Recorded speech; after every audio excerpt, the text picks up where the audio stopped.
WHO ने corona से 2020 से 2021 के बीच हुई मौतों को लेकर एक आंकड़ा जारी किया है। डब्ल्यूएचओ के इस आंकड़े को लेकर अब विवाद शुरू हो गया। भारत सरकार ने विश्व स्वास्थ्य संगठन यानी डब्ल्यूएचओ द्वारा देश में कोविड से होने वाली मौतों के अनुमानों पर सवाल खड़े करे हैं। सरकार ने कहा है कि डब्ल्यूएचओ का डेटा संकलन ना तो किसी सांख्यिकी मॉडल और ना ही किसी वैज्ञानिक तथ्यों पर आधारित है। बता दें कि विश्व स्वास्थ्य संगठन यानी डब्ल्यूएचओ का अनुमान है कि पिछले 2 सालों में 14.9 मिलियन लोगों ने या तो कोरोना वायरस से या फिर स्वास्थ्य प्रणालियों पर पड़े इसके प्रभाव के कारण जान गंवाई है। डब्ल्यूएचओ की ओर से कहा गया है कि 1 जनवरी 2020 और 31 दिसंबर 2021 के बीच भारत ने 4.7 मिलियन अधिक मौतों की सूचना दी थी। इन आंकड़ों को लेकर राजनीतिक घमासान मचा हुआ है।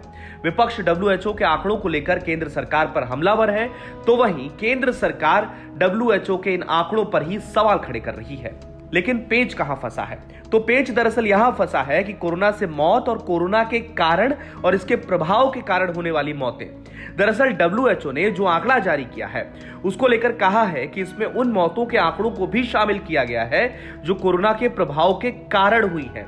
विश्व स्वास्थ्य संगठन ने गुरुवार को बताया कि कोरोना वायरस महामारी से 2020 से 2021 के बीच 13.3 मिलियन से 16.6 मिलियन लोगों की मौत हुई है।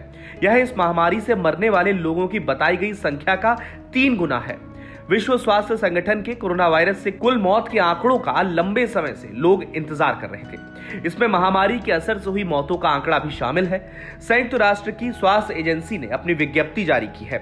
इस विज्ञप्ति में लिखा है कि नए आकलन दिखाते हैं कि कोरोना वायरस महामारी से प्रत्यक्ष या अप्रत्यक्ष रूप से डायरेक्ट और इनडायरेक्टली 1 जनवरी 2020 से 31 दिसंबर 2021 तक करीब 14.9 मिलियन लोगों की मौत हुई है। इसको रेंज में अगर देखें तो 13.3 मिलियन से 16.6 मिलियन तक। इन आंकड़ों को कोरोना संकट के कारण अधिक मौतों के नाम से सामने रखा गया है, मतलब एक्सेस डेथ्स के नाम से। कोरोना महामारी के कारण दुनिया पिछले 2 सालों से संकट में है। डब्ल्यूएचओ चीफ टेड्रोस एधनोम ने भी इस बीच अपना बयान जारी किया है। उन्होंने कहा है कि यह बड़ा आंकड़ा केवल महामारी के असर को ही नहीं दिखाता, बल्कि सभी देशों में स्वास्थ्य सेवाओं से निवेश किए जाने की जरूरत की तरफ भी इशारा करता है। इनका मतलब यहाँ पर मेडिकल इंफ्रास्ट्रक्चर से था, जिसमें निवेश की जरूरत है। इसके साथ ही उन्होंने कहा कि संकट के समय जरूरी स्वास्थ्य सेवाओं की जरूरत को संभाल सके, इस हद तक निवेश किए जाने की जरूरत है मेडिकल इंफ्रास्ट्रक्चर में। इसमें मजबूत सूचना तंत्र भी शामिल है। तो इस खबर में फिलहाल इतना ही। अपडेट्स के लिए बने रहिए वन इंडिया हिंदी के साथ।